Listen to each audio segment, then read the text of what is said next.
जो व्यक्ति 2 कदम 4 कदम तक भी नहीं चल सकता या टॉयलेट और बाथरूम तक भी नहीं जा सकता, वो मात्र 7 से 8 दिन के बाद घोड़े की तरह दौड़ने लगता है। इस वीडियो में मैं आपको बताऊंगा कि घुटनों के दर्द को खत्म करने का नेचुरल फॉर्मूला और घुटनों की ग्रीस को वापस लाने का क्या तरीका है। सबसे पहले यह समझना कि जो दर्द होता है, दर्द होने का सिर्फ एक ही कारण है, हमारी बॉडी के सेल्स डैमेज हुए हैं, ब्लड की सप्लाई रुकी है, इसलिए दर्द हो रहा है। वो कहीं भी हो सकता है, वो घुटने में भी हो सकता है, वो कंधे में भी हो सकता है, वो गर्दन में भी हो सकता है, कहीं कलाई में भी हो सकता है, कभी चोट लगने के कारण भी हो सकता है, मोच आने के कारण भी हो सकता है, झटका लगने से भी बॉडी के सेल्स जब टूटते हैं तो ब्लड की सप्लाई रुकती है तो दर्द होता है। ये एक नेचुरल प्रोसेस के थ्रू भी ठीक होता है, यानी कि कुछ समय के बाद अगर आपको कोई चोट लगी है तो आप उसको छोड़ दीजिए, वो धीरे धीरे करके ठीक हो जाएगी।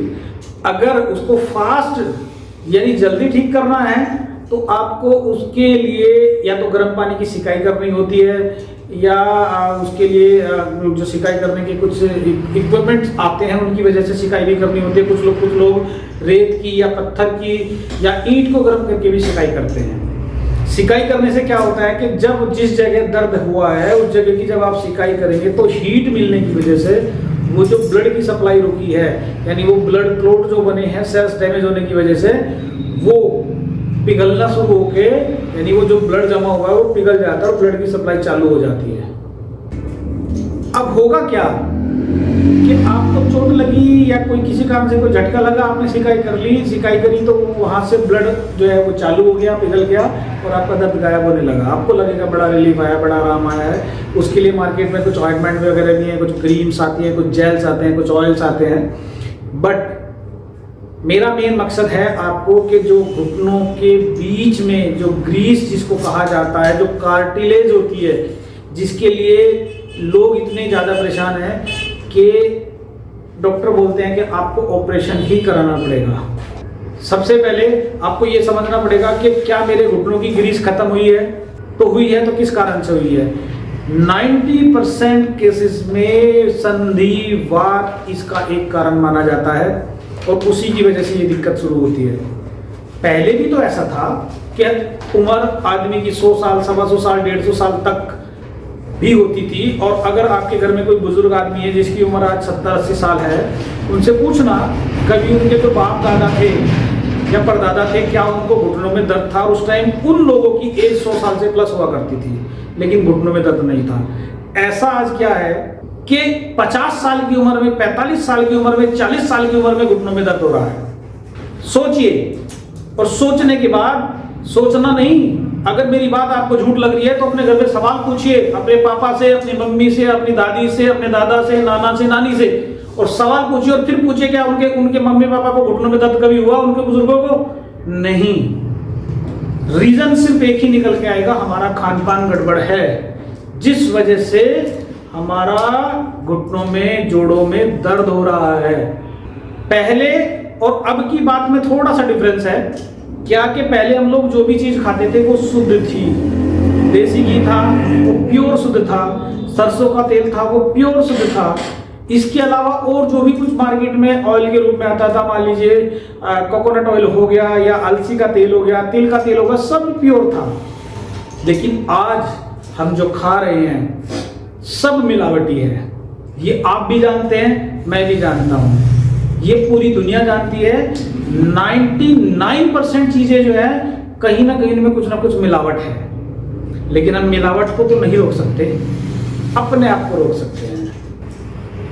एक छोटी सी बात समझिए, आज भी अगर आपने देखा होगा कोई जानवर, मान लीजिए कोई गाय है, कोई भैंस है, कोई बैल है, कोई घोड़ा है, कोई बकरी है, कोई कुत्ता है, कभी किसी को हार्ट अटैक नहीं होता, कभी किसी का लीवर फेल नहीं होता, कभी किसी की किडनी फेल नहीं होती है तो सिर्फ किसकी? इंसान की। क्योंकि इंसान जो भी खा रहा है वो सब मिलावटी खा रहा है। अगर कुदरत ने गाय को बनाया है तो वो सिर्फ घास खाती है। अगर कुदरत ने शेर को बनाया है तो वो सिर्फ मांस खाता है। अगर कुदरत ने इंसान को बनाया है तो उसे मांस भी चाहिए। उसे घास भी चाहिए, उसे ऑयल भी चाहिए, उसे चीनी भी चाहिए, मीठा भी चाहिए। तो क्या सारी चीजें इंसान को ही चाहिए? तभी तो बीमार है। तो मेरा कहने का छोटा सा लॉजिक ये है, अगर आपके घुटनों में दर्द है, ग्रीस खत्म हो गई है, तो हमारे पहले जो बुजुर्ग थे, बड़े बुजुर्ग, वो क्या करते थे? सर्दियों में अलसी के लड्डू खाया करते थे।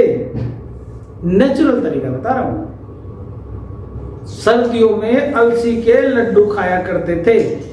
अब अलसी के लड्डू खाने का मतलब है, अलसी के अंदर ओमेगा 3 फैटी एसिड होता है, जिसकी वजह से जो हड्डियों की जो चिकनाहट थी वो बहुत तेजी से रिकवर होती थी।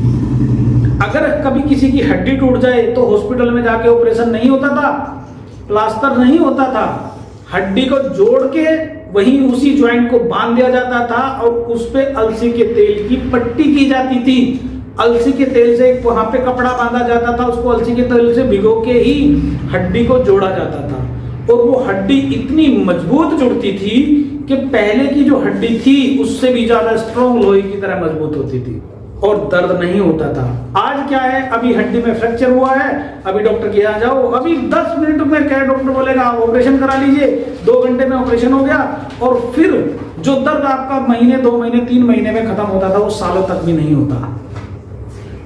हड्डी तो जुड़ गई लेकिन दर्द कभी नहीं। तो कहने का मेरा छोटा सा लॉजिक ये है कि यदि आपके घुटनों में दर्द है तो इसका मतलब है कहीं ना कहीं आपके घुटने संधिवात की वजह से खराब हो रहे हैं।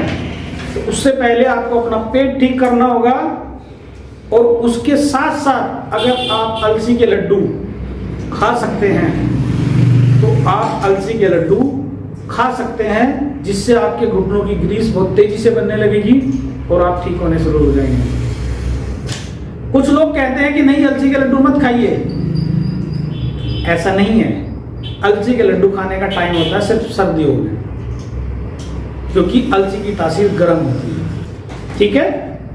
दूसरी बात, अगर आपको लग रहा है कि नहीं मैंने ये सब कर लिया है, सर्दियों में खाया है, मेरे घुटनों का दर्द नहीं जा रहा, तो इसका मतलब है अभी भी आपके शरीर में वात का रोग है जो ठीक नहीं हुआ है, जिसकी वजह से घुटने डैमेज ही हैं, ठीक नहीं हो रहे हैं। यदि घुटनों को ठीक करना है तो संधिवात को ठीक करना पड़ेगा और संधिवात को ठीक करना है तो पहले बॉडी का वात भी कम बैलेंस करना पड़ेगा। यदि आप ये कर सकते हैं तो ऐसा हो ही नहीं सकता कि आपका दर्द खत्म ना हो। तो मेरा छोटा सा कहने का मतलब यह है कि जिसको भी संधिवात की समस्या है वो सबसे पहले अपना पेट ठीक करिए और खाने पीने का रूटीन चेंज करिए, दर्द ऑटोमेटिक ठीक होने लगेगा। उसके बाद भी अगर आपको कोई समस्या रहती है तो स्क्रीन पर हमारा नंबर दिया गया है, हमारे स्क्रीन पर दिए गए नंबर पर संपर्क करके जानकारी ले सकते हैं। सबसे बड़ी बात है, हम कोई फीस नहीं लेते, फ्री ऑफ कॉस्ट हमारा कंसल्टेशन है, यानी आप हमें कभी भी कॉल करके पूछ सकते हैं और अपनी समस्या से राहत पा सकते हैं। ध्यान रखिएगा, संधिवात को ठीक करने के लिए आपको एक ही चीज में फोकस करना पड़ेगा, परहेज करना पड़ेगा। जैसे चावल, उड़द की दाल, खट्टी चीजें, दही, लस्सी, कढ़ी, नींबू, अचार, मौसमी, संतरा, आम, अंगूर, इमली, फ्रिज का ठंडा पानी, कोल्ड ड्रिंक, आइसक्रीम, ये छोड़ना पड़ेगा, तब तक संधिवात कवर नहीं होगा। क्योंकि नीचे से तो आप निकाल रहे हैं उसको, मान लीजिए कोई भी दवा खाई कि भाई हम वात को निकाल रहे हैं, लेकिन ऊपर से वात को बढ़ाने वाली आइटम रोज खाए जा रहे हैं, तो कभी बॉडी से खत्म हो ही नहीं सकता। तो संधिवात को अगर खत्म करना है तो बॉडी को वो सारा फूड रोकना पड़ेगा जिसकी वजह से संधिवात बढ़ता है। अगर आप संधिवात की समस्या से परेशान हैं, छुटकारा पाना चाहते हैं, तो आप हमारे स्क्रीन पर दिए गए नंबर पर संपर्क करके पूरी जानकारी आप ले सकते हैं। लेकिन जो व्यक्ति परहेज कर सकता है वही कॉल करिएगा, अदरवाइज आप अपना भी टाइम खराब करेंगे, हमारा भी करेंगे, तो कोई फायदा नहीं है। हमारा रूल है, आयुर्वेद का सिद्धांत है, अगर आपको ठीक होना है तो परहेज करना जरूरी है। अगर आप परहेज कर सकते हैं तो 99 नहीं 100% आप ठीक हो सकते हैं। तो यदि आप परहेज करने के लिए तैयार हैं तो नंबर दिया गया है, कॉल करिए और अपनी समस्या का समाधान पाइए। और लास्ट में मैं फिर एक ही बात कहूंगा, अगर आप घर बैठे इसको ठीक करना चाहते हैं तो सिर्फ पहले अपना पेट ठीक करिए। उसके बाद ये दर्द ऑटोमेटिक ठीक होने लगेगा। वीडियो पसंद आई तो लाइक करिए, चैनल को सब्सक्राइब करिए, और अगर आपको लगा कि ये दूसरे के लिए फ़ायदेमंद है तो शेयर ज़रूर करिए ताकि किसी का भला हो सके।